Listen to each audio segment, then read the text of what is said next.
Successorship is the conveyance of interest, whether you're a applicant or a lessee, conveyance of that interest to a qualified relative upon death. A qualified successor to a lease application is a spouse, a child, a grandchild, a sibling, a widow or widower of a child, a widow or widower of a sibling or parents. Designating a successor if the family members are left in the dark and death takes place. We've seen in the past that there is pilikea between family members and relationships break up because of that situation that could easily been resolved had the lessee been very open from the very beginning. You can make the change in that designation at any time. When you have an application, a lease application, you can name only one successor per application. On the lessee side, you can literally name all 8 of your children to succeed. But you probably want to think a bit about that. Is that really what I want to happen? Say you have 5 children and you name all 5, and there's an outstanding mortgage on the property and only one child pays. Is that where we're going? Just to clarify, we do have lease situations where there's multiple lessees.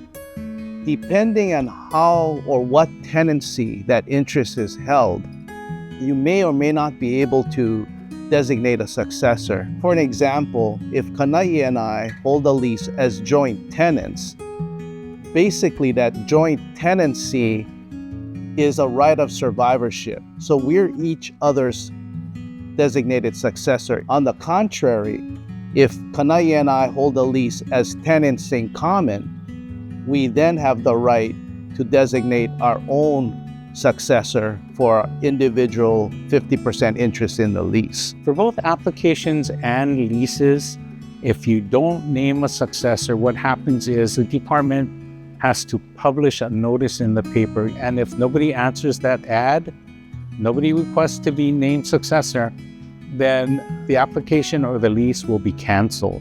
There is a window of opportunity to submit a claim. On the application side, you have 180 days from the last publication.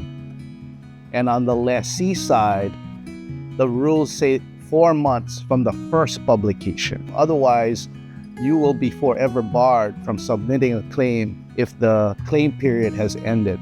In order for a designation to be valid, that designation must be in writing, must be filed with the department, and must be acknowledged by the department. We should perhaps mention that at the bottom of the designation form for leases, at least, there's a section where you can name a spouse or a child to receive net proceeds. After you take care of all the debts attached to that lease, your unqualified spouse or your unqualified children can receive that if you name them on the bottom of that form. We urge everyone to name that successor to your application or to your lease.